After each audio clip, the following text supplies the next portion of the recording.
প্রাণ প্রিয় মুন্সিগঞ্জবাসী, আপনারা সকলে কেমন আছেন? আল্লাহ রাব্বুল আলামিন বলেন, বান্দারে সম্মান দেওয়ার মালিক আল্লাহ, বেইজ্জতি করার মালিক আল্লাহ, তবে কল্যাণকর যত সম্মান রয়েছে সেটা কেবলমাত্র একজন দেন, তিনি কে? কোরআন মানলে তিনটা পুরস্কার। 1 নম্বর সম্মান বেড়ে যায়, 2 নম্বর তাবারাকাহুল হায়াত, জীবনে যত বরকত, এই বরকত প্রয়োজন শূন্যতে যত আছে, কোরআন মানলে যিনি বরকত দান করে দেন, আওয়াজ করে বলুন তিনি কে? 3 নম্বর হলো তাজকিয়াহুল হায়াত, জীবনে গোনা নাই। ও মুসলমান ভাই, একটু আওয়াজ করে বুকে হাত দিয়ে বলেন তো, হুজুর আমার জীবনে গোনা নাই, এমন কোন মানুষ তো একজন এখানে আসি নাকি? তার মানে বোঝা গেল সবার জীবনে গোনা আছে। কেউ যদি কোরআন মানে, কেউ যদি কোরআন বসে আর কোরআন দিয়ে নিজের জীবন গঠন করে, আল্লাহ রব্বুল আলামিন তার জীবনের সগীরা গুনাহগুলো মাফ করে দেয়। আমার বন্ধু, মনোযোগ বাড়াতে হবে।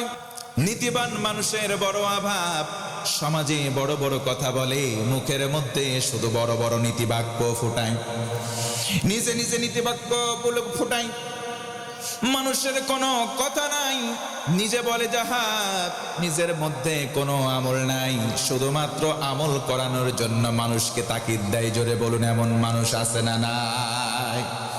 নিজের লেবাসের মধ্যে কোনো ঠিক নাই, অন্যের লেবাসের ভুল ধরে, নিজের মধ্যে নামাজ নাই, অন্যকে নামাজের তাকিদ দেয়, নিজের মধ্যে দুশ্চরিত্রতা আছে, অন্যের চরিত্রের তাকিদ দেয়, এমন মানুষ আছে না নাই? নিজে দুর্নীতিগ্রস্ত, অন্যকে দুর্নীতির ব্যাপারে সাফাই গায়। ও মুসলমান, সমাজের মধ্যে নীতি কথা থাকলেও নীতিবান মানুষের বড্ড অভাব হয়ে গেছে। আমরাও নীতিবান হতে চাই। নীতিবান হতে গেলে 5টা গুণ। নাম্বার 1, 1 নম্বর আল্লাহর ভয় অন্তরে জাগ্রত করা লাগবে। মুসলমান বলেন তো, আল্লাহকে ভয় করার দরকার আছে না নাই? আল্লাহকে কেউ যদি ভয় করে চলে, তারে বলা হয় মুত্তাকি।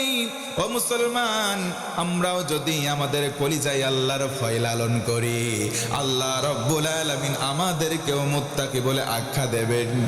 কেউ যদি মুত্তাকি হয়ে যায়, কেউ যদি আল্লাহওয়ালা হয়, আল্লাহর ভয় যদি কলিজার ভেতরে লালন হয়ে যায়, আল্লাহ রব্বুল আলামিন এই ব্যাপারে আদেশ দিলেন, বান্দারে সমাজে যখন চলবা তুমিও আল্লাহকে ভয় করে চলবা। সমাজে যখন চলবা আল্লাহর ভয় জাগ্রত করবা। আল্লাহ রব্বুল আলামিন বলেন, ইয়া আইয়ুহাল্লাযীনা আমানুত্তাকুল্লাহা হাক্কা তুকাতিহি ওয়া লা তামুতুন্না ইল্লা ওয়া আনতুম মুসলিমুন।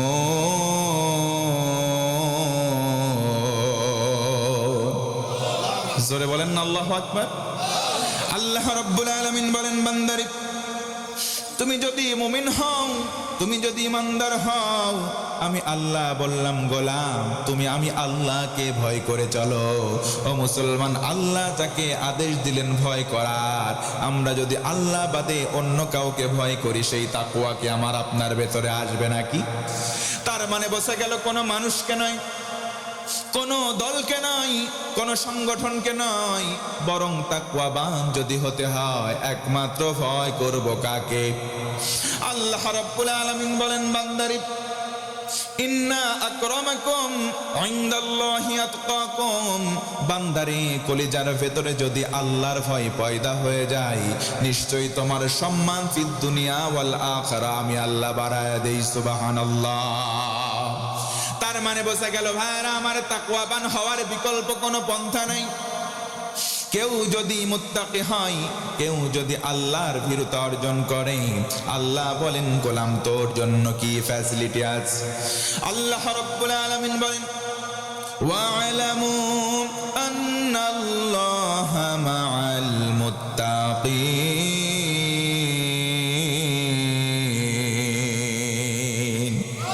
জোরে বলা লাগবে আল্লাহু আকবার। আল্লাহর রাসূল বলেন, উম্মতিরা শুনে নাও, কিয়ামতের দিন ওই মুসিবতের সময় যখন কায়েম হয়ে যায়, আমার আল্লাহ একাকী একাকী মানুষদেরকে ডাক দিবেন, একজন একজন করে হিসাব দেওয়া হবে। বান্দার সামনে দুইটা পাল্লার প্রান্ত দেওয়া হবে, দাড়ি পাল্লা, মিজানের পাল্লা। মিজানের দুইটা দিক, ও মুসলমান, প্রতিটা খাতার মধ্যে গুনাহ লিপিবদ্ধ করা আছে। এক একটা খাতা এত মোটা, এত বিশাল, নবীজি বলেন মাদ্দাল বাসার, চোখ দিয়ে যত দূর দেখা যায় এত মোটা মোটা এক একটা খাতা। খাতার সংখ্যা 99। ও মুসলমান, বলেন তো দেখি আমাদের জীবনেও গোনা কম বেশি আছে না নাই? তার মানে যার গোনাহের পাল্লা ভারী হবে লোকটা যাবে জাহান্নামে। ও ভাইয়া, একটু আমাকে বলে সহযোগিতা করেন, যারা জান্নাতে যায় আর যারা জাহান্নামে যায়, এই দুইটা দল কি আল্লাহর কাছে কখনো সমান হতে পারে? লা ইয়াস্তাবি আসহাবুন নারি ওয়া আসহাবুল জান্নাহ, আসহাবুল জান্নাতি হুমুল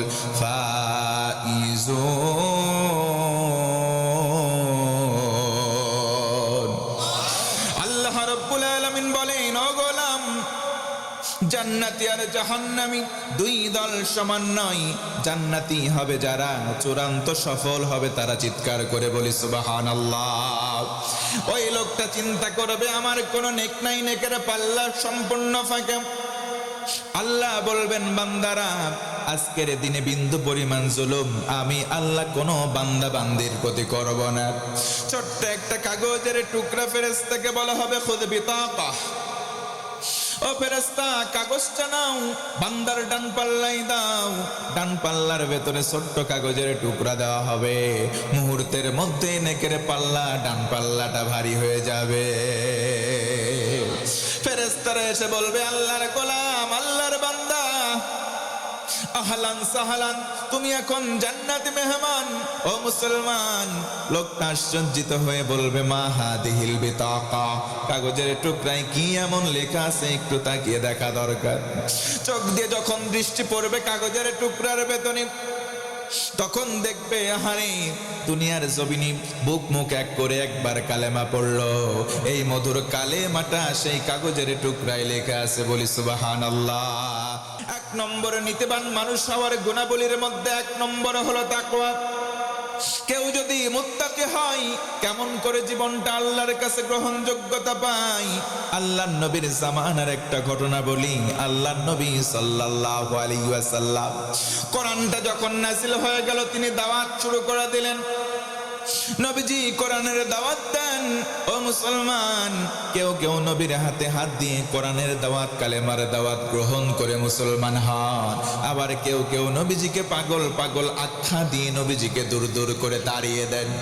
নবীজি আমার নামাজের মধ্যে, নামাজরত সিজদার মধ্যে আছেন, উটের পচা নাড়ি ভুড়ি কাফেররা নিয়ে আসে, নবীজির মাথা মোবারকের উপরে চাপিয়ে দেন।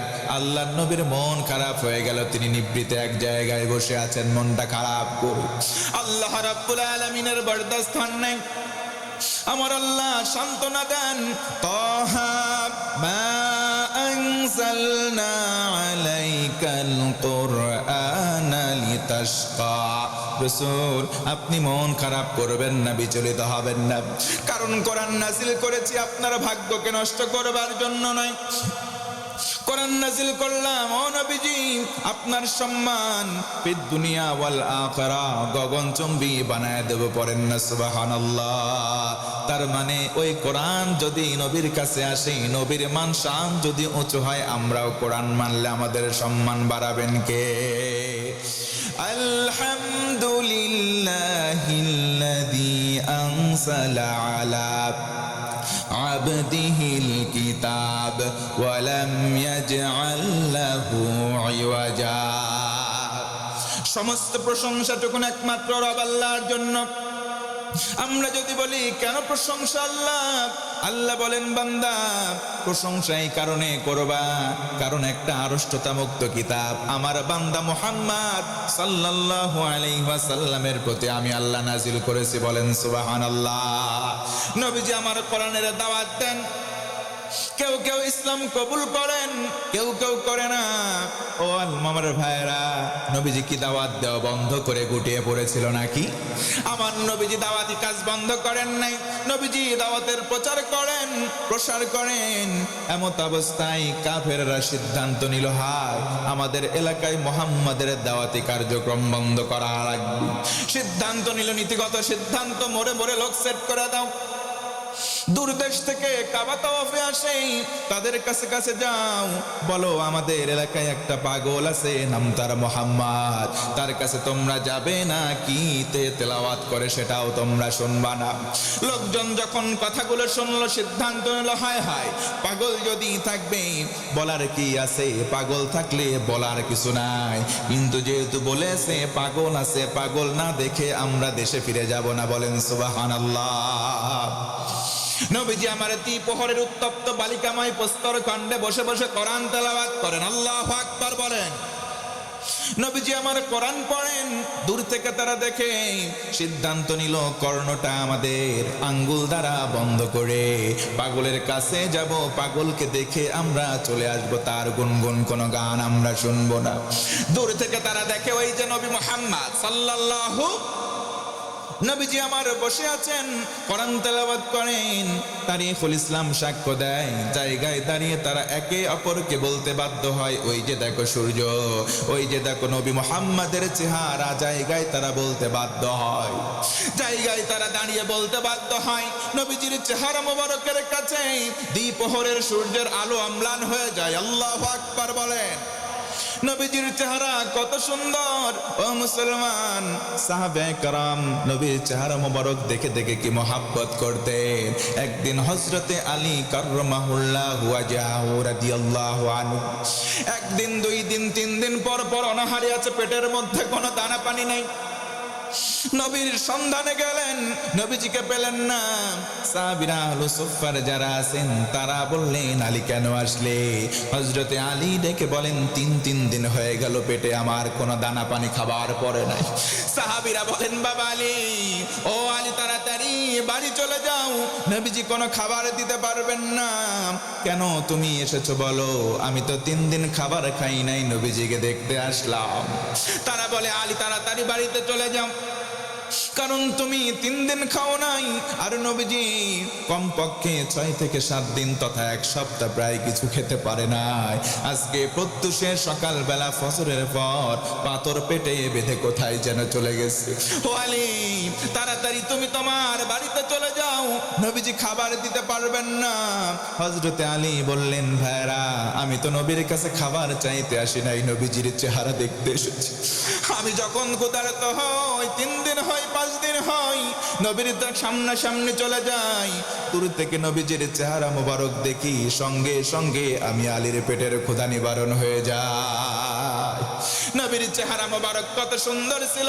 ও মুসলমান, কাফেররা দূর থেকে দেখলো, নবীর কাছাকাছি চলে গেল, একে অপরকে বলে, হাই ওই যে দেখো, ওই নাকি পাগল, পাগল যদি হবে এত সুন্দর চেহারা কেন? সুবহানাল্লাহ। কোন আমরা জানি পাগলের মাথায় থাকবে চুলের মধ্যে জট, পরনে থাকবে সালান হয় চট।